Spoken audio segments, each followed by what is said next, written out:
20 नौजवानों को, भारतीय नौजवानों को बंधक बना करके रखा गया है। बंधक क्यों बना करके रखा गया है? क्योंकि हमारे देश में युवाओं के लिए मृतकाल चल रहा है। देश में तो नौजवानों के लिए मृतकाल चल ही रहा था।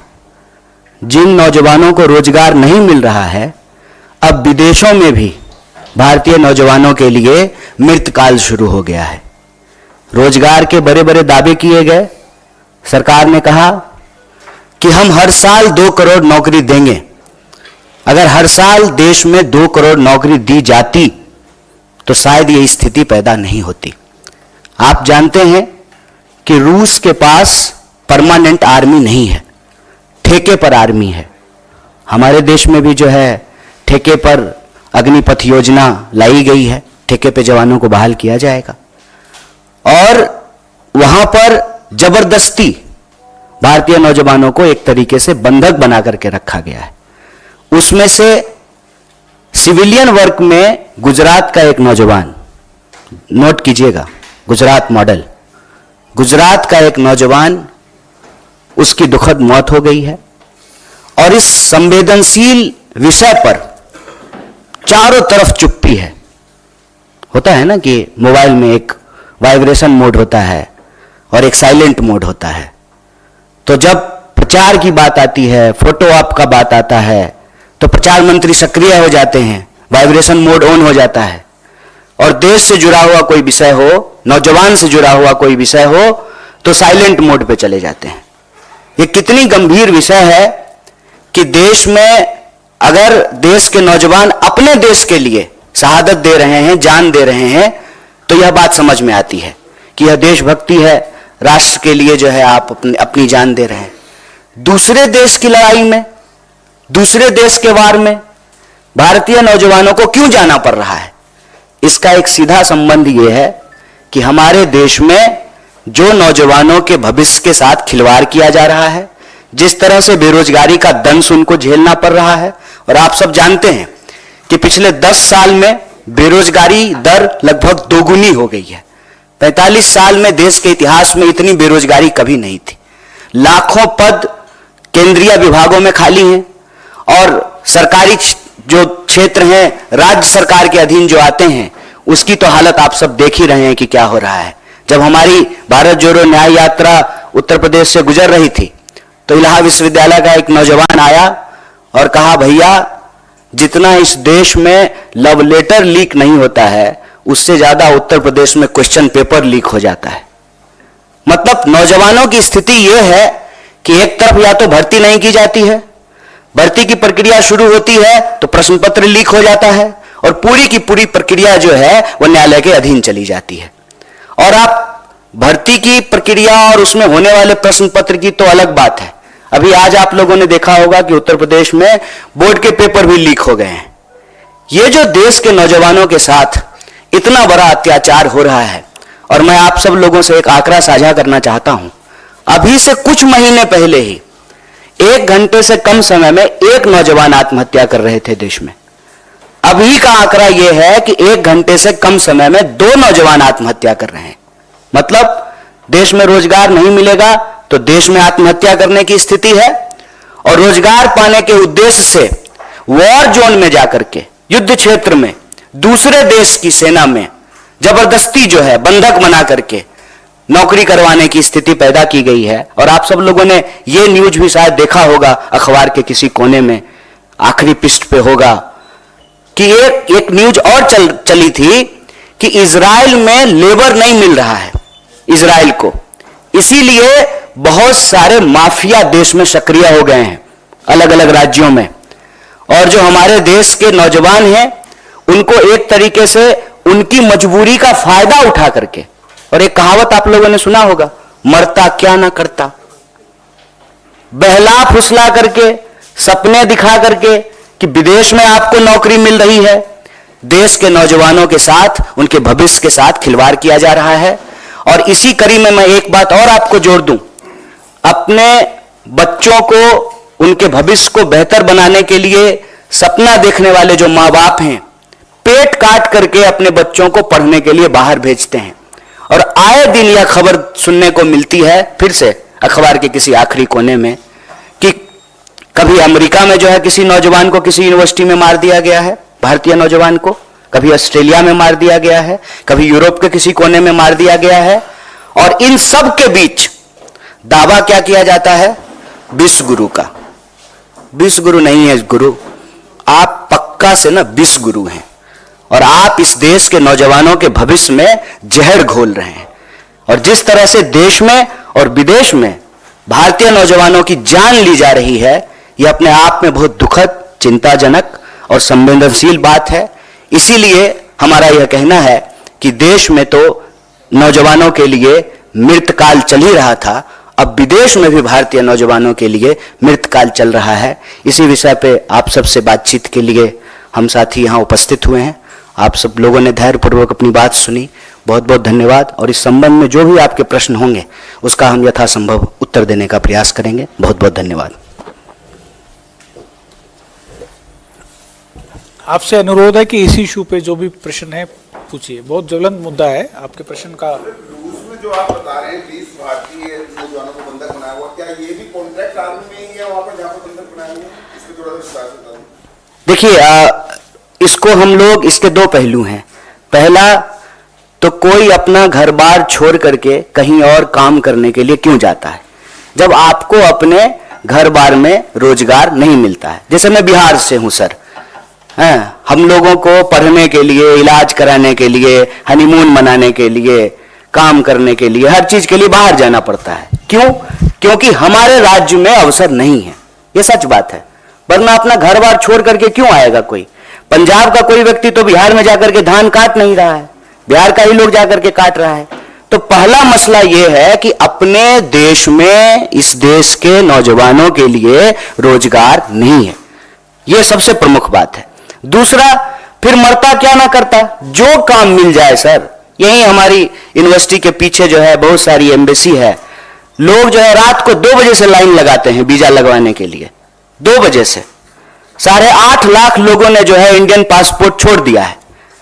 कहते हैं कि जो है विश्व में डंका बज रहा है, 8.5 लाख लोगों ने जो है इंडियन पासपोर्ट छोड़ दिया है। फिर जहां जो काम मिल जाए और ठेके पे बाहर में आर्मी में भर्ती की जाती है। हमारे देश में नहीं की जाती थी, अब की जाएगी, अभी इसकी शुरुआत हो गई है, तो की ही जाती है। इजराइल का मामला अलग है, इजराइल में आर्मी में नहीं, दूसरे काम के लिए, डिफेंस से रिलेटेड नहीं बल्कि और दूसरे सिविलियन काम के लिए जो है भारतीय नौजवानों को अलग अलग कंपनियां जो है देश के अलग अलग शहरों में सक्रिय है। किसी ना किसी कोने में जो है तुरंत आइए, मिनटों में वीजा पाइए के विज्ञापन के साथ जो है दुकान खुले हुए हैं। और भारतीय नौजवान जो है उसमें किसी तरीके से चाहते हैं कि हमको देश में कोई अवसर मिल नहीं रहा है तो विदेश में कोई अवसर मिल जाए, वो उसके तहत जो है बाहर चले जाते हैं। और वहां जाकर के जब उनके साथ कुछ बुरा होता है, वो फंस जाते हैं, तो उसकी कोई जिम्मेवारी नहीं है, उसकी कोई अकाउंटेबिलिटी नहीं है।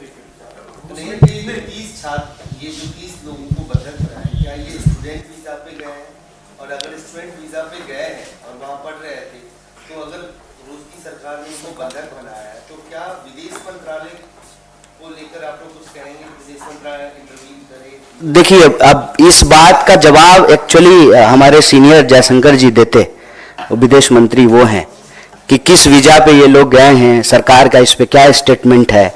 हम तो जो है इस देश का जिम्मेदार विपक्ष होने के नाते सरकार से यही सवाल कर रहे हैं कि भारत का कोई भी नागरिक दुनिया के किसी हिस्से में अगर मुश्किल में है तो उसको उस मुश्किल से निकालना सरकार की जिम्मेवारी है। और हम आपको याद दिला दें, यही प्रचार भी तो किया गया था, मुझे याद है, आप लोगों को भी याद होगा, उत्तराखंड में त्रासदी हुई थी और जो है मोदी जी के लिए बड़ा बड़ा प्रचार हुआ था, हर अखबार के पृष्ठ पे छपा था कि खुद से हेलीकॉप्टर चला करके गए हैं। नहीं, खुद से नहीं गए थे, मतलब हेलीकॉप्टर लेके गए हैं और गुजरातियों को निकाल करके ला रहे हैं। दुनिया के किसी कोने में कोई गुजराती को कुछ हो जाए तो मोदी जी पर्सनली जो है उसकी मदद करते हैं।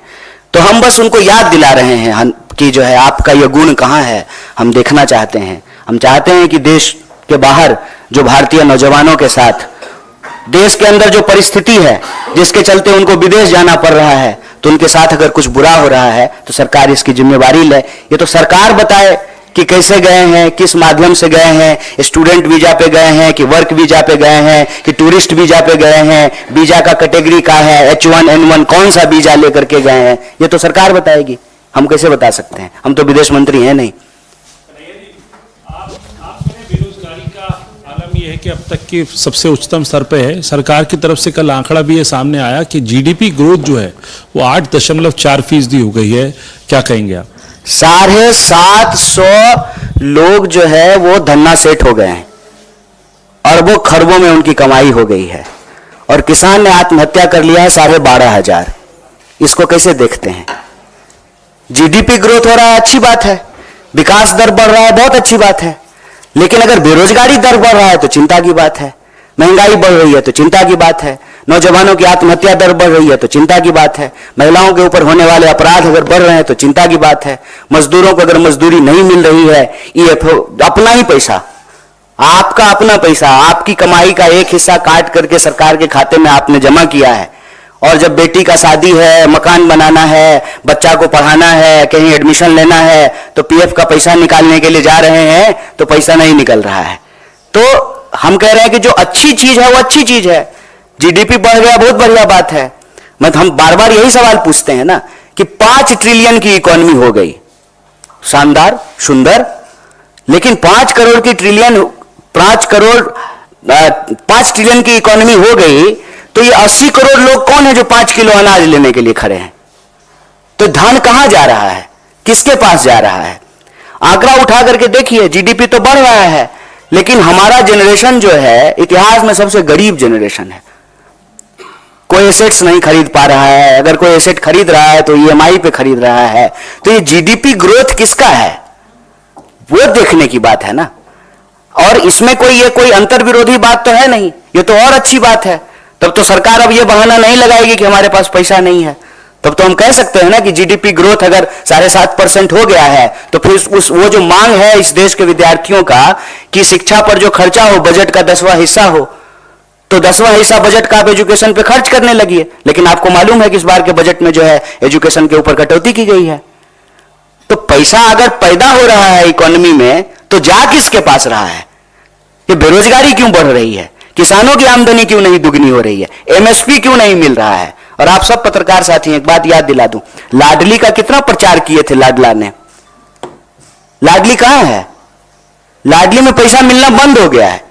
एमएसपी पे जो वादे किए गए थे वो वादा तो छोड़ दीजिए, गुजरात के मुख्यमंत्री थे मोदी जी, तो प्रधानमंत्री मनमोहन सिंह जी को चिट्ठी लिख करके कहा था कि एमएसपी दुगनी कर दीजिए।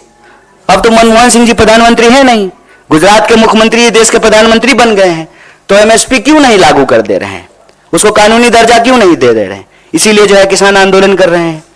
नौजवानों की हालत देख लीजिए कि देश के किसी ना किसी कोने में भर्ती समय से हो, एग्जाम टाइम पे लिया जाए, प्रश्न पत्र लीक ना हो, देश के किसी ना किसी कोने में जो है नौजवान और विद्यार्थी आंदोलन कर रहे होते हैं। जीडीपी बढ़ा है बहुत बढ़िया, लेकिन बेरोजगारी नहीं बढ़नी चाहिए। कन्हैया जी, आप यहाँ पर आए हुए हैं तो ये भी बता दीजिए कि जेएनयू में जो हिंसा हो रही है, जेएनयू में फिलहाल हमने देखा कि हिंसा हुई है, उस पर आप क्या कहेंगे? हिंसा कहीं भी हो, बीएचयू में हो कि जेएनयू में हो कि एएमयू में हो, हिंसा अच्छी बात नहीं है, किसी को भी हिंसा नहीं करनी चाहिए। देश में कानून व्यवस्था है, जैसा कि पिताजी जो है मुख्यमंत्री गृह मंत्री हैं, तो लॉ एंड ऑर्डर है, ये तो कहीं भी हिंसा क्यों हो, हिंसा होने की जरूरत क्या है? प्रधानमंत्री ने अपने चुनावी जो जनसभाएं वो ऑलरेडी शुरू कर दी और सीईसी में बैठक चली बड़ी लंबी और बहुत ही जल्द। इसमें कौन सी नई बात है मैडम कि उन्होंने चुनावी सभा शुरू कर दी, वो चुनावी मोड पे ही रहते हैं। 400 पार की बात करिए, आपको क्या लग रहा है कांग्रेस पार्टी? मैडम एक बात बताइए, अब की बार 400 पार अगर हो जाता तो एन केन प्रकारेण किसी को भी, आपको मालूम है बीजेपी ने आज किसको उड़ीसा में ज्वाइन कराया है? एक बीजेडी का एमएलए जो भाजपा कार्यकर्ताओं के ऊपर गाड़ी चढ़ा दिया। एक तो मुझे नहीं मालूम कि आजकल के नेताओं को गाड़ी चढ़ाने का क्या शौक है, वो टेनी जी का बेटा किसानों पे गाड़ी चढ़ा दिया था। तो ये बीजेडी का जो नेता है वो बीजेपी के कार्यकर्ताओं पे, और जो है प्रधानमंत्री जी चुनावी सभाओं में जाकर के कहते हैं कि भाजपा कार्यकर्ताओं की पार्टी है। उनके कार्यकर्ता के ऊपर जो गाड़ी चढ़ा दिया उसको ज्वाइन करा लिया है। क्यों? 400 पार को लेकर के इतना कॉन्फिडेंट होते तो किसी भी स्तर पे जाकर के समझौता करते। अभी आपने देखा कि बिहार में जो है नीतीश कुमार को लेकर के क्या क्या बोलते थे, और अभी जो है सब एकदम सब बढ़िया एकदम स्वीट स्वीट सा हो गया है। तो मुझे नहीं लगता है, ये दावे हैं, सुनते हैं हम भी, आप भी सुनिए। कन्हैया जी, वो शायद सवाल ये था कि सीईसी की जो बैठक है, बीजेपी सत्ता में है, 400 पार की बात कर रही है, उनकी सीईसी की बैठक हो गई, पहली लिस्ट की तैयारी है, आप लोग विपक्ष में हैं, आपकी सीईसी कब होगी इसको लेके कोई क्लैरिटी नहीं है, अलायंस टीएमसी के साथ वेस्ट बंगाल में होगा नहीं होगा, इसके लिए भी चिंता है आपको हमारी, बड़ा अच्छा लगा सुन करके। कांग्रेस कवर करते हैं, कितनी चिंता करते हैं आप हमारी, बहुत बहुत अच्छा लगा। आप लोग कितना चिंतित हैं हम लोगों के लिए, बहुत अच्छा लगा, बहुत धन्यवाद।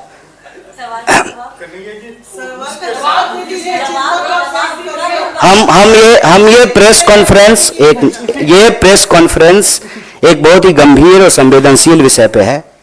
चुनाव सीट नंबर के लिए प्रेस कॉन्फ्रेंस नहीं रखा गया है। नंबर मैंने आपको बताया, 20 भारतीय लोग रूस में फंसे हुए हैं, बंधक बनाए हुए हैं। अभी 400 छोड़ करके 20 नंबर याद रखिए। इसलिए नहीं जवाब दे रहा हूं, ऐसा नहीं है कि हमको जवाब नहीं देने आता है, जवाब दे सकते हैं, लेकिन विषय कुछ और है। ठीक है कन्हैया जी ये बताइए कि आपने कहा कि अमेरिका में भारतीय छात्रों का मर्डर भी हुआ है, संदिग्ध परिस्थितियों में मौत भी हुई है।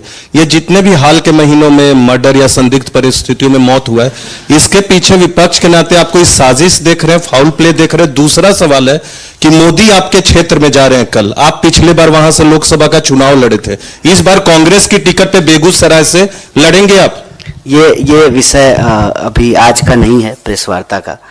पहला सवाल जो आपने पूछा है कि भारतीय नौजवानों और विद्यार्थियों के साथ आए दिन कोई ना कोई घटनाएं होती रहती है। मैं ये नहीं कह रहा हूं कि साजिश है, लेकिन एक चिंताजनक और गंभीर परिस्थिति जो जरूर है। मान लीजिए कि मैं बार बार कहता हूं कि देश के भीतर की समस्या को बाहर जो घटनाएं घट रही है उसके कॉन्टेक्स्ट में देखने पे चीजें आसानी से समझ में आती है। मैं बार बार कहता हूं, मैं बिहार से हूं, और जो है जब हम लोग महाराष्ट्र जाते थे तो हमारे साथ भी जो है कई बार ऐसी घटनाएं घटी, गुजरात में कई बार जो है ऐसी घटनाएं घटी। ऐसी घटनाएं क्यों घटती हैं? ऐसी घटनाएं तब घटती हैं जब बिहार में रोजगार नहीं है और हमको मजबूरी में बाहर जाना पड़ता है।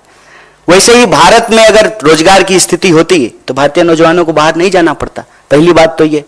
दूसरी बात, जब हम कहीं जाते हैं तो आउटसाइडर्स को लेकर के एक इनसिक्योरिटी होती है स्वाभाविक रूप से, और कैंपेन भी यही किया जाता है। आप लोग अक्सर सुनते होंगे कि बाहर का लोग आकर के रोजगार ले लिया है, बाहर का लोग आकर के यूनिवर्सिटी में हॉस्टल को कब्जा कर लिया है, यूनिवर्सिटी को कब्जा कर लिया है। तो इस तरह से जो है आइडेंटिटी के आधार पे पोलराइजेशन होता है, ध्रुवीकरण होता है, और नफरत फैलाई जाती है, और नफरत का शिकार जो है वो लोग होते हैं। मैं ये नहीं कह रहा हूं कि भारत की सरकार की साजिश है, लेकिन ये परिस्थिति है। इस परिस्थिति में भारत की सरकार को एक्ट करना चाहिए, हम ये मांग कर रहे हैं। महाराष्ट्र में जो घटनाएं हुई, ऐसा कोई अमेरिका से उसका कंपैरिजन हो सकता है क्या बिहार के किसी व्यक्ति के साथ? नहीं, बस मैंने समझने के लिए उदाहरण दिया है, कंपैरिजन नहीं है। दोनों की ज्योग्राफी अलग है, परिस्थिति अलग है, बस हमने समझने के लिए उदाहरण दिया। बाकी देशों में भी भारतीय बंधक बनाए गए का इससे कुछ है? फिलहाल तो नहीं, फिलहाल तो हम रूस की ही बात कर रहे हैं। इजराइल को लेकर जो आपने कहा, तो आपकी एग्जैक्ट मांग इजराइल के मामले में क्या होगी गवर्नमेंट से, कि सरकार क्या करे? सरकार से तो हम यही मांग कर रहे हैं कि आप यही रोजगार की व्यवस्था कीजिए। भारतीय नौजवानों को किसी भी परिस्थिति में वॉर जोन में जाकर के काम करना पड़े, जहां मिसाइल चल रही है, गोलियां चल रही हैं, लोग मारे जा रहे हैं, चाहे इस तरफ से मारे जाएं या उस तरफ से मारे जाएं, हम ये नहीं कह रहे हैं, लेकिन उसमें हमारे लोग जाकर के क्यों अपनी जान गंवाएं? उनको यही रोजगार दिलाइए। और बस उनको हम वादा याद दिला रहे हैं कि आपने तो कहा था कि 2 करोड़ नौकरी देंगे हर साल, तो 10 साल अब पूरा होने को हैं। इस हिसाब से जो है आप 20 करोड़ नौकरी पैदा करते, 20 करोड़ आप नौकरी पैदा कर देते तो क्यों बाहर जाता कोई? किसी को अच्छा लगता है कि गोलियां चल रही हो और वहां पे जो है हम गार्डन साफ कर रहे हैं या सड़क साफ कर रहे हैं? ये अच्छा तो लगता नहीं है। तो हम सरकार से ये मांग कर रहे हैं कि देश के नौजवानों के भविष्य के साथ खेलना बंद कीजिए, और युवाओं के लिए जो ये मृत काल चल रहा है, उस मृत काल को बंद करके ही सही मायने में अमृत काल शुरू किया जा सकता है। ठीक, धन्यवाद। अब मुझे फिर कभी- इसी इशू पे अगर कुछ है तो नहीं तो इसी इशू पे है सर, क्योंकि वहां हमारी साथी ने जो आपसे सवाल पूछा था वो इसलिए पूछा था कि आप कह रहे हैं अमृतकाल चल रहा है। अमृतकाल से छात्रों के लिए अमृतकाल तभी लाएंगे जब सत्ता परिवर्तन करेंगे। आप विपक्ष हैं तो आप क्या तैयारी कर रहे हैं इस सत्ता परिवर्तन के लिए? इसलिए उन्होंने पूछा उसके लिए था। दूसरे स्पोक्स पर्सन आकर के प्रेस कॉन्फ्रेंस करेंगे। धन्यवाद। न्याय का हक मिलने तक। आज हम लोग एक बहुत ही गंभीर और संवेदनशील विषय पे यह प्रेस वार्ता कर रहे हैं।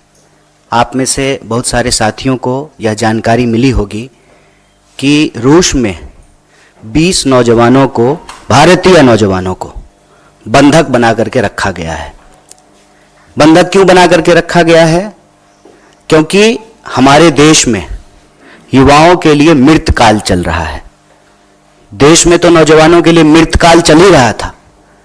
जिन नौजवानों को रोजगार नहीं मिल रहा है, अब विदेशों में भी भारतीय नौजवानों के लिए मृतकाल शुरू हो गया है। रोजगार के बड़े बड़े दावे किए गए। सरकार ने कहा कि हम हर साल 2 करोड़ नौकरी देंगे। अगर हर साल देश में 2 करोड़ नौकरी दी जाती तो शायद ये स्थिति पैदा नहीं होती। आप जानते हैं कि रूस के पास परमानेंट आर्मी नहीं है, ठेके पर आर्मी है। हमारे देश में भी जो है ठेके पर अग्निपथ योजना लाई गई है, ठेके पे जवानों को बहाल किया जाएगा और वहां पर जबरदस्ती भारतीय नौजवानों को एक तरीके से बंधक बना करके हो गई है। और इस संवेदनशील विषय पर चारों तरफ चुप्पी है। होता है ना कि मोबाइल में एक वाइब्रेशन मोड होता है और एक साइलेंट मोड होता है। तो जब प्रचार की बात आती है, फोटो ऑप का बात आता है, तो प्रचार मंत्री सक्रिय हो जाते हैं, वाइब्रेशन मोड ऑन हो जाता है। और देश से जुड़ा हुआ कोई विषय हो, नौजवान से जुड़ा हुआ कोई विषय हो, तो साइलेंट मोड पे चले जाते हैं। ये कितनी गंभीर विषय है कि देश में अगर देश के नौजवान अपने देश के लिए शहादत दे रहे हैं, जान दे रहे हैं, तो यह बात समझ में आती है कि यह देशभक्ति है। राष्ट्र के लिए जो है आप अपनी जान दे रहे हैं। दूसरे देश की लड़ाई में, दूसरे देश के वार में भारतीय नौजवानों को क्यों जाना पड़ रहा है? इसका एक सीधा संबंध यह है कि हमारे देश में जो नौजवानों के भविष्य के साथ खिलवाड़ किया जा रहा है, जिस तरह से बेरोजगारी का दंश उनको झेलना पड़ रहा है। और आप सब जानते हैं कि पिछले 10 साल में बेरोजगारी दर लगभग दोगुनी हो गई है। 45 साल में देश के इतिहास में इतनी बेरोजगारी कभी नहीं थी। लाखों पद केंद्रीय विभागों में खाली हैं और सरकारी जो क्षेत्र हैं, राज्य सरकार के अधीन जो आते हैं, उसकी तो हालत आप सब देख ही रहे हैं कि क्या हो रहा है। जब हमारी भारत जोड़ो न्याय यात्रा उत्तर प्रदेश से गुजर रही थी तो इलाहाबाद विश्वविद्यालय का एक नौजवान आया और कहा, भैया जितना इस देश में लव लेटर लीक नहीं होता है, उससे ज्यादा उत्तर प्रदेश में क्वेश्चन पेपर लीक हो जाता है। मतलब नौजवानों की स्थिति यह है कि एक तरफ या तो भर्ती नहीं की जाती है, भर्ती की प्रक्रिया शुरू होती है तो प्रश्न पत्र लीक हो जाता है और पूरी की पूरी प्रक्रिया जो है वह न्यायालय के अधीन चली जाती है। और आप भर्ती की प्रक्रिया और उसमें होने वाले प्रश्न पत्र की तो अलग बात है।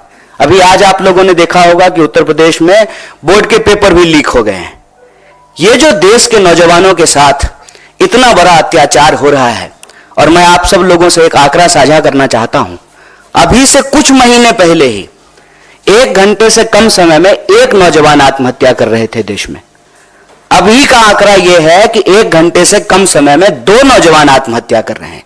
मतलब देश में रोजगार नहीं मिलेगा तो देश में आत्महत्या करने की स्थिति है। और रोजगार पाने के उद्देश्य से वॉर जोन में जाकर के, युद्ध क्षेत्र में, दूसरे देश की सेना में जबरदस्ती जो है बंधक बना करके नौकरी करवाने की स्थिति पैदा की गई है। और आप सब लोगों ने यह न्यूज भी शायद देखा होगा, अखबार के किसी कोने में आखिरी पृष्ठ पे होगा कि एक न्यूज और चली थी कि इजराइल में लेबर नहीं मिल रहा है इजराइल को, इसीलिए बहुत सारे माफिया देश में सक्रिय हो गए हैं अलग अलग राज्यों में। और जो हमारे देश के नौजवान हैं उनको एक तरीके से उनकी मजबूरी का फायदा उठा करके, और एक कहावत आप लोगों ने सुना होगा, मरता क्या ना करता, बहला फुसला करके, सपने दिखा करके कि विदेश में आपको नौकरी मिल रही है, देश के नौजवानों के साथ, उनके भविष्य के साथ खिलवाड़ किया जा रहा है। और इसी कड़ी में मैं एक बात और आपको जोड़ दूं, अपने बच्चों को, उनके भविष्य को बेहतर बनाने के लिए सपना देखने वाले जो माँ बाप हैं, पेट काट करके अपने बच्चों को पढ़ने के लिए बाहर भेजते हैं। और आए दिन यह खबर सुनने को मिलती है, फिर से अखबार के किसी आखिरी कोने में, कि कभी अमेरिका में जो है किसी नौजवान को किसी यूनिवर्सिटी में मार दिया गया है, भारतीय नौजवान को, कभी ऑस्ट्रेलिया में मार दिया गया है, कभी यूरोप के किसी कोने में मार दिया गया है। और इन सब के बीच दावा क्या किया जाता है?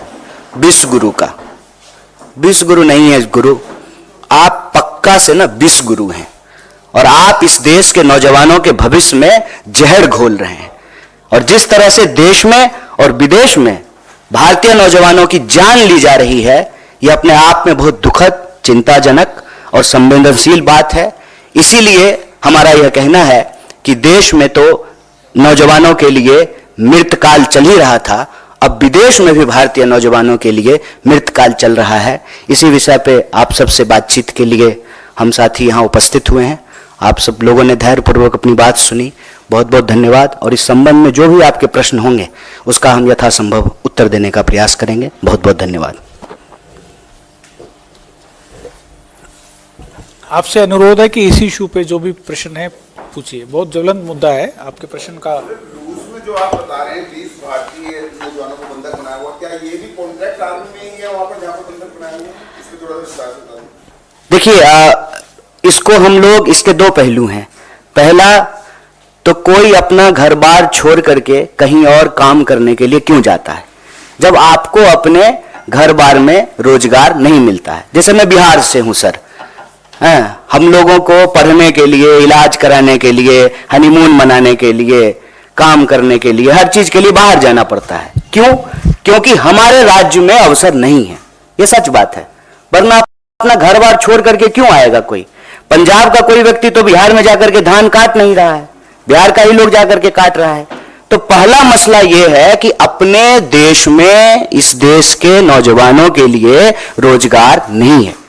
यह सबसे प्रमुख बात है।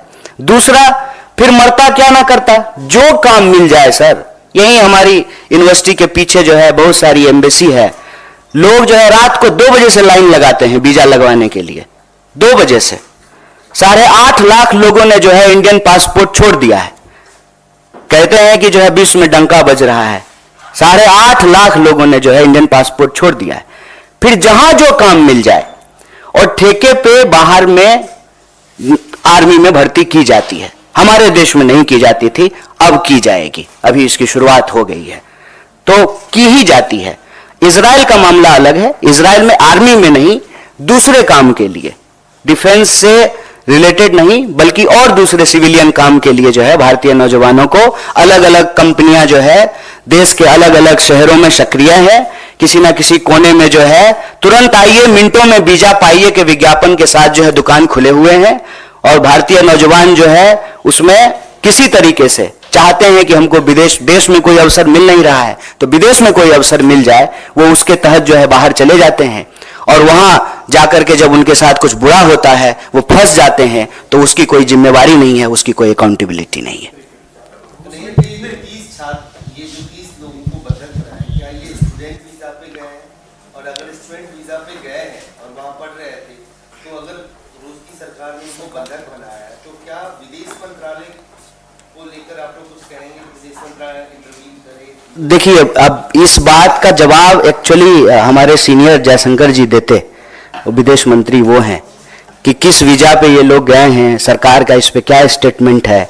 हम तो जो है इस देश का जिम्मेदार विपक्ष होने के नाते सरकार से यही सवाल कर रहे हैं कि भारत का कोई भी नागरिक दुनिया के किसी हिस्से में अगर मुश्किल में है, तो उसको उस मुश्किल से निकालना सरकार की जिम्मेवारी है। और हम आपको याद दिला दें, यही प्रचार भी तो किया गया था। मुझे याद है, आप लोगों को भी याद होगा, उत्तराखंड में त्रासदी हुई थी और जो है मोदी जी के लिए बड़ा बड़ा प्रचार हुआ था, हर अखबार के पृष्ठ पे छपा था कि खुद से हेलीकॉप्टर चला करके गए हैं। नहीं, खुद से नहीं गए थे, मतलब हेलीकॉप्टर लेके गए हैं और गुजरातियों को निकाल करके ला रहे हैं। दुनिया के किसी कोने में कोई गुजराती को कुछ हो जाए तो मोदी जी पर्सनली जो है उसकी मदद करते हैं। तो हम बस उनको याद दिला रहे हैं कि जो है आपका यह गुण कहाँ है, हम देखना चाहते हैं। हम चाहते हैं कि देश के बाहर जो भारतीय नौजवानों के साथ देश के अंदर जो परिस्थिति है जिसके चलते उनको विदेश जाना पड़ रहा है, तो उनके साथ अगर कुछ बुरा हो रहा है तो सरकार इसकी जिम्मेवारी ले। ये तो सरकार बताए कि कैसे गए हैं, किस माध्यम से गए हैं, स्टूडेंट वीजा पे गए हैं कि वर्क वीजा पे गए हैं कि टूरिस्ट वीजा पे गए हैं, वीजा का कैटेगरी क्या है, H1N1 कौन सा वीजा लेकर के गए हैं, ये तो सरकार बताएगी। हम कैसे बता सकते हैं, हम तो विदेश मंत्री हैं नहीं। बेरोजगारी का आलम यह है कि अब तक की सबसे उच्चतम स्तर पे है। सरकार की तरफ से कल आंकड़ा भी ये सामने आया कि जीडीपी ग्रोथ जो है वो 8.4% हो गई है। क्या कहेंगे आप? 750 लोग जो है वो धन्ना सेठ हो गए हैं, अरबों खरबों में उनकी कमाई हो गई है, और किसान ने आत्महत्या कर लिया है 12,500। इसको कैसे देखते हैं? जीडीपी ग्रोथ हो रहा है, अच्छी बात है, विकास दर बढ़ रहा है, बहुत अच्छी बात है, लेकिन अगर बेरोजगारी दर बढ़ रहा है तो चिंता की बात है, महंगाई बढ़ रही है तो चिंता की बात है, नौजवानों की आत्महत्या दर बढ़ रही है तो चिंता की बात है, महिलाओं के ऊपर होने वाले अपराध अगर बढ़ रहे हैं तो चिंता की बात है, मजदूरों को अगर मजदूरी नहीं मिल रही है, ईएफओ अपना ही पैसा, आपका अपना पैसा, आपकी कमाई का एक हिस्सा काट करके सरकार के खाते में आपने जमा किया है, और जब बेटी का शादी है, मकान बनाना है, बच्चा को पढ़ाना है, कहीं एडमिशन लेना है, तो पीएफ का पैसा निकालने के लिए जा रहे हैं तो पैसा नहीं निकल रहा है। तो हम कह रहे हैं कि जो अच्छी चीज है वो अच्छी चीज है, जीडीपी बढ़ गया, बहुत बढ़िया बात है। मतलब हम बार बार यही सवाल पूछते हैं ना कि 5 ट्रिलियन की इकोनॉमी हो गई, शानदार, सुंदर, लेकिन 5 ट्रिलियन की इकोनॉमी हो गई तो ये 80 करोड़ लोग कौन है जो 5 किलो अनाज लेने के लिए खड़े हैं? तो धन कहां जा रहा है, किसके पास जा रहा है? आंकड़ा उठा करके देखिए, जीडीपी तो बढ़ रहा है, लेकिन हमारा जनरेशन जो है इतिहास में सबसे गरीब जनरेशन है। कोई एसेट्स नहीं खरीद पा रहा है, अगर कोई एसेट खरीद रहा है तो ईएमआई पे खरीद रहा है। तो ये जीडीपी ग्रोथ किसका है, वो देखने की बात है ना। और इसमें कोई अंतर विरोधी बात तो है नहीं, ये तो और अच्छी बात है। तब तो सरकार अब ये बहाना नहीं लगाएगी कि हमारे पास पैसा नहीं है। तब तो हम कह सकते हैं ना कि जीडीपी ग्रोथ अगर 7.5% हो गया है तो फिर वो जो मांग है इस देश के विद्यार्थियों का कि शिक्षा पर जो खर्चा हो बजट का 10वां हिस्सा हो, तो 10वां हिस्सा बजट का आप एजुकेशन पे खर्च करने लगिए। लेकिन आपको मालूम है कि इस बार के बजट में जो है एजुकेशन के ऊपर कटौती की गई है। तो पैसा अगर पैदा हो रहा है इकोनॉमी में तो जा किसके पास रहा है? ये बेरोजगारी क्यों बढ़ रही है, किसानों की आमदनी क्यों नहीं दुगनी हो रही है, एमएसपी क्यों नहीं मिल रहा है? और आप सब पत्रकार साथी एक बात याद दिला दूं, लाडली का कितना प्रचार किए थे लाडला ने, लाडली कहां है? लाडली में पैसा मिलना बंद हो गया है। एमएसपी पे जो वादे किए गए थे वो वादा तो छोड़ दीजिए, गुजरात के मुख्यमंत्री थे मोदी जी, तो प्रधानमंत्री मनमोहन सिंह जी को चिट्ठी लिख करके कहा था कि एमएसपी दुगनी कर दीजिए। अब तो मनमोहन सिंह जी प्रधानमंत्री हैं नहीं, गुजरात के मुख्यमंत्री देश के प्रधानमंत्री बन गए हैं, तो एमएसपी क्यों नहीं लागू कर दे रहे हैं, उसको कानूनी दर्जा क्यों नहीं दे रहे हैं? इसीलिए जो है किसान आंदोलन कर रहे हैं। नौजवानों की हालत देख लीजिए कि देश के किसी ना किसी कोने में भर्ती समय से हो, एग्जाम टाइम पे लिया जाए, प्रश्न पत्र लीक ना हो, देश के किसी ना किसी कोने में जो है नौजवान और विद्यार्थी आंदोलन कर रहे होते हैं। जीडीपी बढ़ा है, बहुत बढ़िया, लेकिन बेरोजगारी नहीं बढ़नी चाहिए। कन्हैया जी, आप यहाँ पर आए हुए तो ये भी बता दीजिए कि जेएनयू में जो हिंसा हो रही है, जेएनयू में फिलहाल हमने देखा कि हिंसा हुई है, उस पर आप क्या कहेंगे? हिंसा कहीं भी हो, बीएचयू में हो कि जेएनयू में हो कि एएमयू में हो, हिंसा अच्छी बात नहीं है, किसी को भी हिंसा नहीं करनी चाहिए। देश में कानून व्यवस्था है, जैसा कि पिताजी जो है मुख्यमंत्री गृह मंत्री हैं, तो लॉ एंड ऑर्डर है, ये तो कहीं भी हिंसा क्यों हो, हिंसा होने की जरूरत क्या है? प्रधानमंत्री ने अपने चुनावी जो जनसभाएं वो ऑलरेडी शुरू कर दी और सीईसी में बैठक चली बड़ी लंबी और बहुत ही जल्द। इसमें कौन सी नई बात है मैडम कि उन्होंने चुनावी सभा शुरू कर दी? वो चुनावी मोड पे ही रहते हैं। 400 पार की बात करिए, आपको क्या लग रहा है कांग्रेस पार्टी? मैडम एक बात बताइए, अब की बार 400 पार अगर हो जाता तो एन केन प्रकारेण किसी को भी, आपको मालूम है बीजेपी ने आज किसको उड़ीसा में ज्वाइन कराया है? एक बीजेडी का एमएलए जो भाजपा कार्यकर्ताओं के ऊपर गाड़ी चढ़ा दिया। एक तो मुझे नहीं मालूम कि आजकल के नेताओं को गाड़ी चढ़ाने का क्या शौक है। वो टेनी जी का बेटा किसानों पे गाड़ी चढ़ा दिया था। तो ये बीजेडी का जो नेता है वो बीजेपी के कार्यकर्ताओं पे, और जो है प्रधानमंत्री जी चुनावी सभाओं में जाकर के कहते हैं कि भाजपा कार्यकर्ताओं की पार्टी है। उनके कार्यकर्ता के ऊपर जो गाड़ी चढ़ा दिया उसको ज्वाइन करा लिया है। क्यों? 400 पार को लेकर के इतना कॉन्फिडेंट होते तो किसी भी स्तर पे जाकर के समझौता करते। अभी आपने देखा कि बिहार में जो है नीतीश कुमार को लेकर के क्या क्या बोलते थे, और अभी जो है सब एकदम सब बढ़िया एकदम स्वीट स्वीट सा हो गया है। तो मुझे नहीं लगता है, ये दावे हैं, सुनते हैं हम भी, आप भी सुनिए। कन्हैया जी, वो शायद सवाल ये था कि सीईसी की जो बैठक है, बीजेपी सत्ता में है, 400 पार की बात कर रही है, उनकी सीईसी की बैठक हो गई, पहली लिस्ट की तैयारी है, आप लोग विपक्ष में हैं, आपकी सीईसी कब होगी इसको लेके कोई क्लैरिटी नहीं है। अलायंस टीएमसी के साथ वेस्ट बंगाल में होगा नहीं होगा, इसके लिए भी चिंता है आपको हमारी, बड़ा अच्छा लगा सुन करके। कांग्रेस कवर करते हैं, कितनी चिंता करते हैं आप हमारी, बहुत बहुत अच्छा लगा। आप लोग कितना चिंतित हैं हम लोगों के लिए, बहुत अच्छा लगा, बहुत धन्यवाद।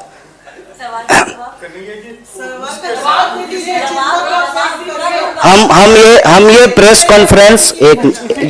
कॉन्फ्रेंस एक बहुत ही गंभीर और संवेदनशील विषय पे है। चुनाव सीट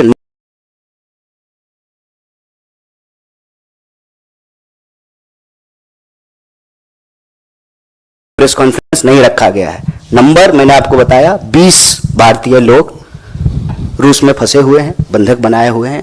अभी 400 छोड़ करके 20 नंबर याद रखिए। इसलिए नहीं जवाब दे रहा हूं, ऐसा नहीं है कि हमको जवाब नहीं देने आता है, जवाब दे सकते हैं, लेकिन विषय कुछ और है। ठीक है कन्हैया जी ये बताइए कि आपने कहा कि अमेरिका में भारतीय छात्रों का मर्डर भी हुआ है, संदिग्ध परिस्थितियों में मौत भी हुई है।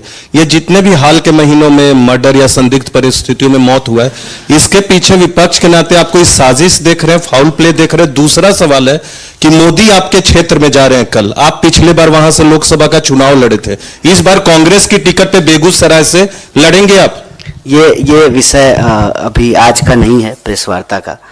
पहला सवाल जो आपने पूछा है कि भारतीय नौजवानों और विद्यार्थियों के साथ आए दिन कोई ना कोई घटनाएं होती रहती है। मैं ये नहीं कह रहा हूं कि साजिश है, लेकिन एक चिंताजनक और गंभीर परिस्थिति जो जरूर है। मान लीजिए कि मैं बार बार कहता हूं कि देश के भीतर की समस्या को बाहर जो घटनाएं घट रही है उसके कॉन्टेक्स्ट में देखने पे चीजें आसानी से समझ में आती है। मैं बार बार कहता हूं, मैं बिहार से हूं, और जो है जब हम लोग महाराष्ट्र जाते थे तो हमारे साथ भी जो है कई बार ऐसी घटनाएं घटी, गुजरात में कई बार जो है ऐसी घटनाएं घटी। ऐसी घटनाएं क्यों घटती हैं? ऐसी घटनाएं तब घटती हैं जब बिहार में रोजगार नहीं है और हमको मजबूरी में बाहर जाना पड़ता है। वैसे ही भारत में अगर रोजगार की स्थिति होती तो भारतीय नौजवानों को बाहर नहीं जाना पड़ता। पहली बात तो ये। दूसरी बात, जब हम कहीं जाते हैं तो आउटसाइडर्स को लेकर के एक इनसिक्योरिटी होती है स्वाभाविक रूप से, और कैंपेन भी यही किया जाता है। आप लोग अक्सर सुनते होंगे कि बाहर का लोग आकर के रोजगार ले लिया है, बाहर का लोग आकर के यूनिवर्सिटी में हॉस्टल को कब्जा कर लिया है, यूनिवर्सिटी को कब्जा कर लिया है। तो इस तरह से जो है आइडेंटिटी के आधार पे पोलराइजेशन होता है, ध्रुवीकरण होता है, और नफरत फैलाई जाती है, और नफरत का शिकार जो है वो लोग होते हैं। मैं ये नहीं कह रहा हूं कि भारत की सरकार की साजिश है, लेकिन ये परिस्थिति है। इस परिस्थिति में भारत की सरकार को एक्ट करना चाहिए, हम ये मांग कर रहे हैं। महाराष्ट्र में जो घटनाएं हुई, ऐसा कोई अमेरिका से उसका कंपैरिजन हो सकता है क्या बिहार के किसी व्यक्ति के साथ हुआ? नहीं, बस मैंने समझने के लिए उदाहरण दिया है, कंपैरिजन नहीं है। दोनों की ज्योग्राफी अलग है, परिस्थिति अलग है, बस हमने समझने के लिए उदाहरण दिया। बाकी देशों में भी भारतीय बंधक बनाए गए? फिलहाल तो नहीं, फिलहाल तो हम रूस की ही बात कर रहे हैं। इजराइल को लेकर जो आपने कहा, तो आपकी एग्जैक्ट मांग इजराइल के मामले में क्या होगी गवर्नमेंट से, कि सरकार क्या करे? सरकार से तो हम यही मांग कर रहे हैं कि आप यही रोजगार की व्यवस्था कीजिए। भारतीय नौजवानों को किसी भी परिस्थिति में वॉर जोन में जाकर के काम करना पड़े, जहां मिसाइल चल रही है, गोलियां चल रही हैं, लोग मारे जा रहे हैं, चाहे इस तरफ से मारे जाएं या उस तरफ से मारे जाएं, हम ये नहीं कह रहे हैं, लेकिन उसमें हमारे लोग जाकर के क्यों अपनी जान गंवाएं? उनको यही रोजगार दिलाइए। और बस उनको हम वादा याद दिला रहे हैं कि आपने तो कहा था कि 2 करोड़ नौकरी देंगे हर साल, तो 10 साल अब पूरा होने को हैं। इस हिसाब से जो है आप 20 करोड़ नौकरी पैदा करते, 20 करोड़ आप नौकरी पैदा कर देते तो क्यों बाहर जाता कोई? किसी को अच्छा लगता है कि गोलियां चल रही हो और वहां पे जो है हम गार्डन साफ कर रहे हैं या सड़क साफ कर रहे हैं, ये अच्छा तो लगता नहीं है। तो हम सरकार से ये मांग कर रहे हैं कि देश के नौजवानों के भविष्य के साथ खेलना बंद कीजिए और युवाओं के लिए जो ये मृत काल चल रहा है उस मृत काल को बंद करके ही सही मायने में अमृत काल शुरू किया जा सकता है। ठीक, धन्यवाद। अब मुझे फिर इसी इशू पे अगर कुछ है तो नहीं तो इसी इशू पे है सर, क्योंकि वहां हमारी साथी ने जो आपसे सवाल पूछा था इसलिए पूछा था कि आप कह रहे हैं मृतकाल चल रहा है, मृतकाल से छात्रों के लिए अमृतकाल तभी लाएंगे जब सत्ता परिवर्तन करेंगे। आप विपक्ष हैं तो आप क्या तैयारी कर रहे हैं इस सत्ता परिवर्तन के लिए? इसलिए उन्होंने पूछा था। दूसरे स्पोक्स पर्सन आकर के प्रेस कॉन्फ्रेंस करेंगे। धन्यवाद।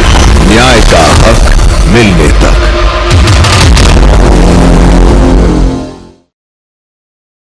आज हम लोग एक बहुत ही गंभीर और संवेदनशील विषय पे यह प्रेस वार्ता कर रहे हैं। आप में से बहुत सारे साथियों को यह जानकारी मिली होगी कि रूस में 20 नौजवानों को, भारतीय नौजवानों को बंधक बना करके रखा गया है। बंधक क्यों बना करके रखा गया है? क्योंकि हमारे देश में युवाओं के लिए मृत काल चल रहा है। देश में तो नौजवानों के लिए मृत काल चल ही रहा था। जिन नौजवानों को रोजगार नहीं मिल रहा है, अब विदेशों में भी भारतीय नौजवानों के लिए मृत काल शुरू हो गया है। रोजगार के बड़े बड़े दावे किए गए। सरकार ने कहा कि हम हर साल 2 करोड़ नौकरी देंगे। अगर हर साल देश में 2 करोड़ नौकरी दी जाती तो शायद ये स्थिति पैदा नहीं होती। आप जानते हैं कि रूस के पास परमानेंट आर्मी नहीं है, ठेके पर आर्मी है। हमारे देश में भी जो है ठेके पर अग्निपथ योजना लाई गई है, ठेके पे जवानों को बहाल किया जाएगा और वहां पर जबरदस्ती भारतीय नौजवानों को एक तरीके से बंधक बना करके रखा गया है। उसमें से सिविलियन वर्क में गुजरात का एक नौजवान, नोट कीजिएगा, गुजरात मॉडल, गुजरात का एक नौजवान, उसकी दुखद मौत हो गई है। और इस संवेदनशील विषय पर चारों तरफ चुप्पी है। होता है ना कि मोबाइल में एक वाइब्रेशन मोड होता है और एक साइलेंट मोड होता है। तो जब प्रचार की बात आती है, फोटो ऑप का बात आता है, तो प्रचार मंत्री सक्रिय हो जाते हैं, वाइब्रेशन मोड ऑन हो जाता है। और देश से जुड़ा हुआ कोई विषय हो, नौजवान से जुड़ा हुआ कोई विषय हो, तो साइलेंट मोड पे चले जाते हैं। ये कितनी गंभीर विषय है कि देश में अगर देश के नौजवान अपने देश के लिए शहादत दे रहे हैं, जान दे रहे हैं, तो यह बात समझ में आती है कि यह देशभक्ति है। राष्ट्र के लिए जो है आप अपनी जान दे रहे हैं। दूसरे देश की लड़ाई में, दूसरे देश के वार में भारतीय नौजवानों को क्यों जाना पड़ रहा है? इसका एक सीधा संबंध यह है कि हमारे देश में जो नौजवानों के भविष्य के साथ खिलवाड़ किया जा रहा है, जिस तरह से बेरोजगारी का दंश उनको झेलना पड़ रहा है। और आप सब जानते हैं कि पिछले 10 साल में बेरोजगारी दर लगभग दोगुनी हो गई है। 45 साल में देश के इतिहास में इतनी बेरोजगारी कभी नहीं थी। लाखों पद केंद्रीय विभागों में खाली हैं और सरकारी जो क्षेत्र हैं, राज्य सरकार के अधीन जो आते हैं, उसकी तो हालत आप सब देख ही रहे हैं कि क्या हो रहा है। जब हमारी भारत जोड़ो न्याय यात्रा उत्तर प्रदेश से गुजर रही थी तो इलाहाबाद विश्वविद्यालय का एक नौजवान आया और कहा, भैया जितना इस देश में लव लेटर लीक नहीं होता है, उससे ज्यादा उत्तर प्रदेश में क्वेश्चन पेपर लीक हो जाता है। मतलब नौजवानों की स्थिति यह है कि एक तरफ या तो भर्ती नहीं की जाती है, भर्ती की प्रक्रिया शुरू होती है तो प्रश्न पत्र लीक हो जाता है और पूरी की पूरी प्रक्रिया जो है वो न्यायालय के अधीन चली जाती है। और आप भर्ती की प्रक्रिया और उसमें होने वाले प्रश्न पत्र की तो अलग बात है। अभी आज आप लोगों ने देखा होगा कि उत्तर प्रदेश में बोर्ड के पेपर भी लीक हो गए हैं। ये जो देश के नौजवानों के साथ इतना बड़ा अत्याचार हो रहा है, और मैं आप सब लोगों से एक आंकड़ा साझा करना चाहता हूं। अभी से कुछ महीने पहले ही 1 घंटे से कम समय में 1 नौजवान आत्महत्या कर रहे थे देश में। अभी का आंकड़ा यह है कि 1 घंटे से कम समय में 2 नौजवान आत्महत्या कर रहे हैं।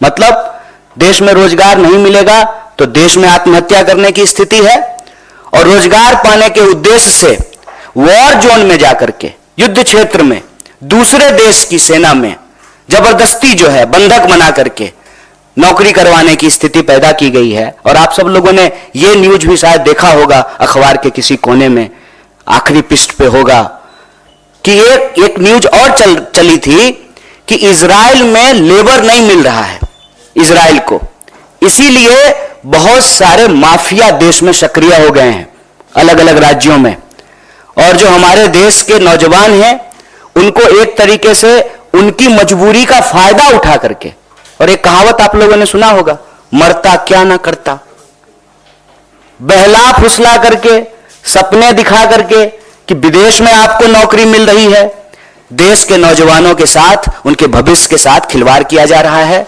और इसी कड़ी में मैं एक बात और आपको जोड़ दूं, अपने बच्चों को, उनके भविष्य को बेहतर बनाने के लिए सपना देखने वाले जो मां बाप हैं, पेट काट करके अपने बच्चों को पढ़ने के लिए बाहर भेजते हैं। और आए दिन यह खबर सुनने को मिलती है फिर से अखबार के किसी आखिरी कोने में कि कभी अमेरिका में जो है किसी नौजवान को किसी यूनिवर्सिटी में मार दिया गया है, भारतीय नौजवान को, कभी ऑस्ट्रेलिया में मार दिया गया है, कभी यूरोप के किसी कोने में मार दिया गया है। और इन सब के बीच दावा क्या किया जाता है? विश्व गुरु का। विश्व गुरु नहीं है गुरु, आप पक्का से ना विश्व गुरु हैं, और आप इस देश के नौजवानों के भविष्य में जहर घोल रहे हैं। और जिस तरह से देश में और विदेश में भारतीय नौजवानों की जान ली जा रही है, यह अपने आप में बहुत दुखद, चिंताजनक और संवेदनशील बात है। इसीलिए हमारा यह कहना है कि देश में तो नौजवानों के लिए मृतकाल चल ही रहा था, अब विदेश में भी भारतीय नौजवानों के लिए मृतकाल चल रहा है। इसी विषय पे आप सबसे बातचीत के लिए हम साथी यहाँ उपस्थित हुए हैं। आप सब लोगों ने धैर्यपूर्वक अपनी बात सुनी, बहुत बहुत धन्यवाद। और इस संबंध में जो भी आपके प्रश्न होंगे उसका हम यथासंभव उत्तर देने का प्रयास करेंगे। बहुत बहुत धन्यवाद। आपसे अनुरोध है कि इसी इशू पे जो भी प्रश्न है पूछिए, बहुत ज्वलंत मुद्दा है आपके प्रश्न का। रूस में जो आप बता रहे हैं 20 भारतीय नौजवानों को बंधक बनाया हुआ, क्या ये भी कॉन्ट्रैक्ट आर्मी में ही है वहां पर जहां पर बंधक बनाए हुए हैं? इस पे थोड़ा सा विस्तार से बताएं। देखिए, इसको हम लोग, इसके दो पहलू हैं। पहला तो कोई अपना घर बार छोड़ करके कहीं और काम करने के लिए क्यों जाता है, जब आपको अपने घर बार में रोजगार नहीं मिलता है। जैसे मैं बिहार से हूं सर, हम लोगों को पढ़ने के लिए, इलाज कराने के लिए, हनीमून मनाने के लिए, काम करने के लिए, हर चीज के लिए बाहर जाना पड़ता है। क्यों? क्योंकि हमारे राज्य में अवसर नहीं है। यह सच बात है, वरना अपना घर बार छोड़ करके क्यों आएगा कोई? पंजाब का कोई व्यक्ति तो बिहार में जाकर के धान काट नहीं रहा है, बिहार का ही लोग जाकर के काट रहा है। तो पहला मसला यह है कि अपने देश में, इस देश के नौजवानों के लिए रोजगार नहीं है, यह सबसे प्रमुख बात है। दूसरा, फिर मरता क्या ना करता, जो काम मिल जाए सर। यही हमारी यूनिवर्सिटी के पीछे जो है बहुत सारी एम्बेसी है, लोग जो है रात को 2 बजे से लाइन लगाते हैं वीजा लगवाने के लिए। 2 बजे से 8.5 लाख लोगों ने जो है इंडियन पासपोर्ट छोड़ दिया है। कहते हैं कि जो है विश्व में डंका बज रहा है, 8.5 लाख लोगों ने जो है इंडियन पासपोर्ट छोड़ दिया है। फिर जहां जो काम मिल जाए, और ठेके पे बाहर में आर्मी में भर्ती की जाती है। हमारे देश में नहीं की जाती थी, अब की जाएगी, अभी इसकी शुरुआत हो गई है, तो की ही जाती है। इजराइल का मामला अलग है, इजराइल में आर्मी में नहीं, दूसरे काम के लिए, डिफेंस से रिलेटेड नहीं बल्कि और दूसरे सिविलियन काम के लिए जो है भारतीय नौजवानों को अलग अलग कंपनियां जो है देश के अलग अलग शहरों में सक्रिय है। किसी ना किसी कोने में जो है तुरंत आइए, मिनटों में वीजा पाइए के विज्ञापन के साथ जो है दुकान खुले हुए हैं, और भारतीय नौजवान जो है उसमें किसी तरीके से चाहते हैं कि हमको देश में कोई अवसर मिल नहीं रहा है तो विदेश में कोई अवसर मिल जाए, वो उसके तहत जो है बाहर चले जाते हैं। और वहां जाकर के जब उनके साथ कुछ बुरा होता है, वो फंस जाते हैं, तो उसकी कोई जिम्मेवारी नहीं है, उसकी कोई अकाउंटेबिलिटी नहीं है। ये जो 30 लोगों को बंधक बनाए, क्या ये स्टूडेंट वीजा पे गए हैं? और अगर स्टूडेंट वीजा पे गए हैं और वहां पढ़ रहे थे, तो अगर रूस की सरकार ने इनको बंधक बनाया है, तो क्या विदेश मंत्रालय वो लेकर आप लोग कुछ कहेंगे, विदेश मंत्रालय इंटरव्यू करे? देखिए, अब इस बात का जवाब एक्चुअली हमारे सीनियर जयशंकर जी देते, विदेश मंत्री वो हैं, कि किस वीजा पे ये लोग गए हैं, सरकार का इस पे क्या स्टेटमेंट है। हम तो जो है इस देश का जिम्मेदार विपक्ष होने के नाते सरकार से यही सवाल कर रहे हैं कि भारत का कोई भी नागरिक दुनिया के किसी हिस्से में अगर मुश्किल में है तो उसको उस मुश्किल से निकालना सरकार की जिम्मेवारी है। और हम आपको याद दिला दें, यही प्रचार भी तो किया गया था, मुझे याद है, आप लोगों को भी याद होगा, उत्तराखंड में त्रासदी हुई थी और जो है मोदी जी के लिए बड़ा बड़ा प्रचार हुआ था, हर अखबार के पृष्ठ पे छपा था कि खुद से हेलीकॉप्टर चला करके गए हैं, नहीं खुद से नहीं गए थे, मतलब हेलीकॉप्टर लेके गए हैं और गुजरातियों को निकाल करके ला रहे हैं। दुनिया के किसी कोने में कोई गुजराती को कुछ हो जाए तो मोदी जी पर्सनली जो है उसकी मदद करते हैं। तो हम बस उनको याद दिला रहे हैं कि जो है आपका यह गुण कहां है, हम देखना चाहते हैं। हम चाहते हैं कि देश के बाहर जो भारतीय नौजवानों के साथ देश के अंदर जो परिस्थिति है जिसके चलते उनको विदेश जाना पड़ रहा है, तो उनके साथ अगर कुछ बुरा हो रहा है तो सरकार इसकी जिम्मेवारी ले। ये तो सरकार बताए कि कैसे गए हैं, किस माध्यम से गए हैं, स्टूडेंट वीजा पे गए हैं कि वर्क वीजा पे गए हैं कि टूरिस्ट वीजा पे गए हैं, वीजा का कैटेगरी क्या है, H1N1 कौन सा वीजा लेकर के गए हैं, ये तो सरकार बताएगी, हम कैसे बता सकते हैं, हम तो विदेश मंत्री हैं नहीं।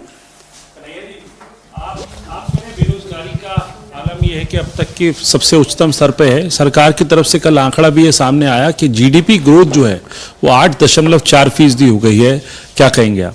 750 लोग जो है वो धन्ना सेठ हो गए हैं, अरबों खरबों में उनकी कमाई हो गई है, और किसान ने आत्महत्या कर लिया है 12,500। इसको कैसे देखते हैं?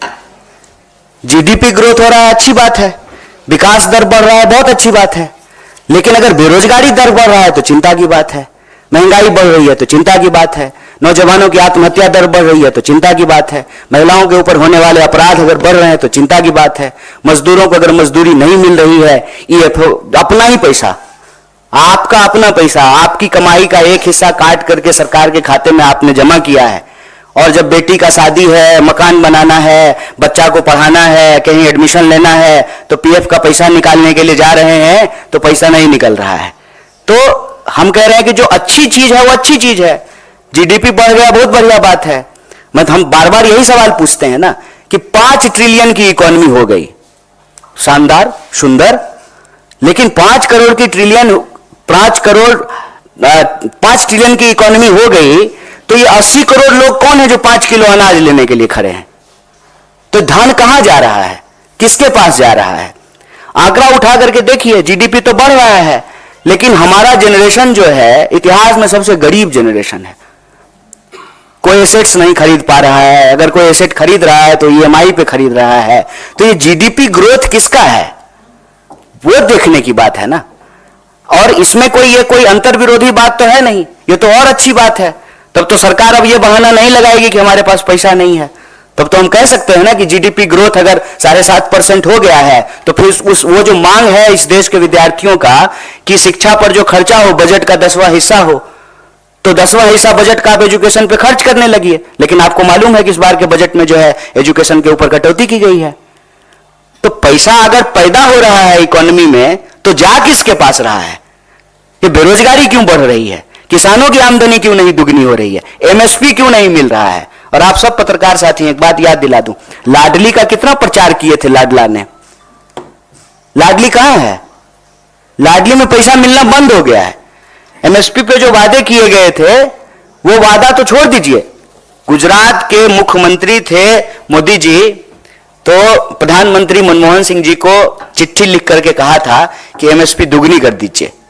अब तो मनमोहन सिंह जी प्रधानमंत्री हैं नहीं, गुजरात के मुख्यमंत्री देश के प्रधानमंत्री बन गए हैं, तो एमएसपी क्यों नहीं लागू कर दे रहे हैं, उसको कानूनी दर्जा क्यों नहीं दे रहे हैं? इसीलिए जो है किसान आंदोलन कर रहे हैं।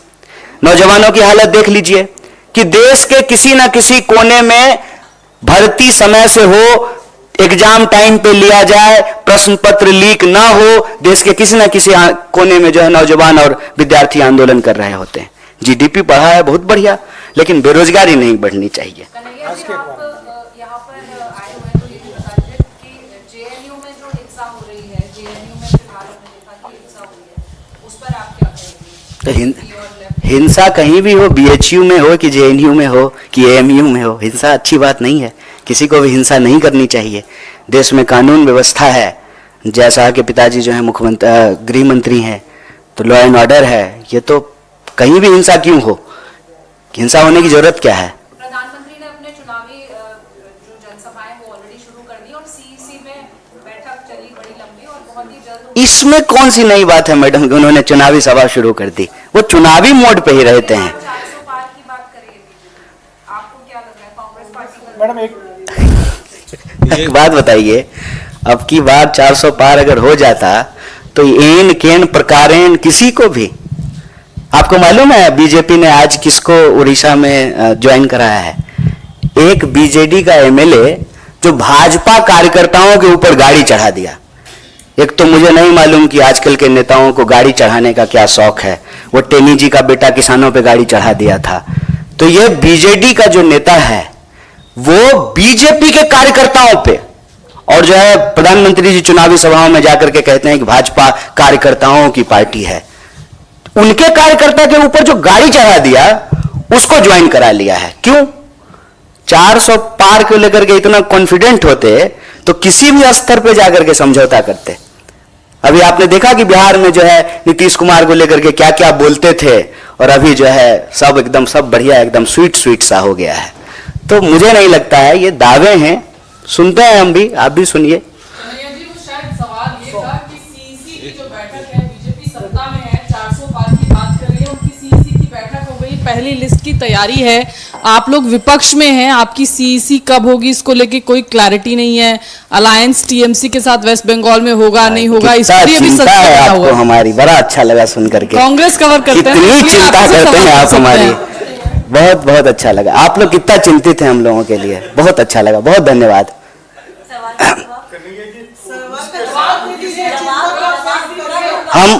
हम ये प्रेस कॉन्फ्रेंस एक बहुत ही गंभीर और संवेदनशील विषय पे है। चुनाव सीट नंबर के लिए प्रेस कॉन्फ्रेंस नहीं रखा गया है। नंबर मैंने आपको बताया, 20 भारतीय लोग रूस में फंसे हुए हैं, बंधक बनाए हुए हैं। अभी 400 छोड़ करके 20 नंबर याद रखिए।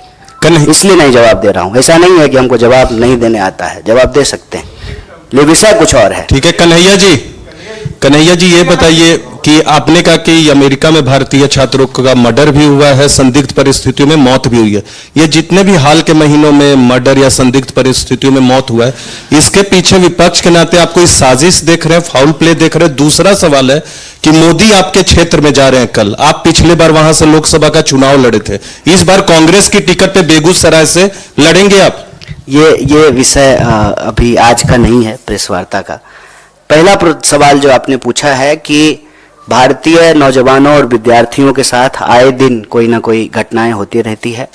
मैं ये नहीं कह रहा हूं कि साजिश है, लेकिन एक चिंताजनक और गंभीर परिस्थिति जो जरूर है।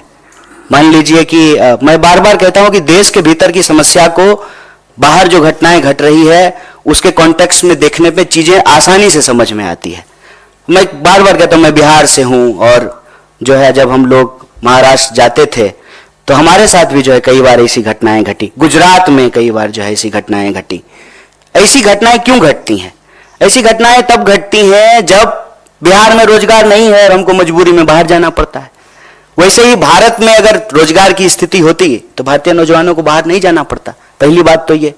दूसरी बात, जब हम कहीं जाते हैं तो आउटसाइडर्स को लेकर के एक इनसिक्योरिटी होती है स्वाभाविक रूप से, और कैंपेन भी यही किया जाता है। आप लोग अक्सर सुनते होंगे कि बाहर का लोग आकर के रोजगार ले लिया है, बाहर का लोग आकर के यूनिवर्सिटी में हॉस्टल को कब्जा कर लिया है, यूनिवर्सिटी को कब्जा कर लिया है। तो इस तरह से जो है आइडेंटिटी के आधार पे पोलराइजेशन होता है, ध्रुवीकरण होता है, और नफरत फैलाई जाती है, और नफरत का शिकार जो है वो लोग होते हैं। मैं ये नहीं कह रहा हूं कि भारत की सरकार की साजिश है, लेकिन ये परिस्थिति है। इस परिस्थिति में भारत की सरकार को एक्ट करना चाहिए, हम ये मांग कर रहे हैं। महाराष्ट्र में जो घटनाएं हुई, ऐसा कोई अमेरिका से उसका कंपैरिजन हो सकता है क्या बिहार के किसी व्यक्ति के साथ? नहीं, बस मैंने समझने के लिए उदाहरण दिया है, कंपैरिजन नहीं है। दोनों की ज्योग्राफी अलग है, परिस्थिति अलग है, बस हमने समझने के लिए उदाहरण दिया। बाकी देशों में भी भारतीय बंधक बनाए गए? फिलहाल तो नहीं, फिलहाल तो हम रूस की ही बात कर रहे हैं। इजराइल को लेकर जो आपने कहा, तो आपकी एग्जैक्ट सरकार से तो हम यही मांग कर रहे हैं कि आप यही रोजगार की व्यवस्था कीजिए। भारतीय नौजवानों को किसी भी परिस्थिति में वॉर जोन में जाकर के काम करना पड़े, जहां मिसाइल चल रही है, गोलियां चल रही हैं, लोग मारे जा रहे हैं, चाहे इस तरफ से मारे जाएं या उस तरफ से मारे जाएं, हम ये नहीं कह रहे हैं, लेकिन उसमें हमारे लोग जाकर के क्यों अपनी जान गंवाएं?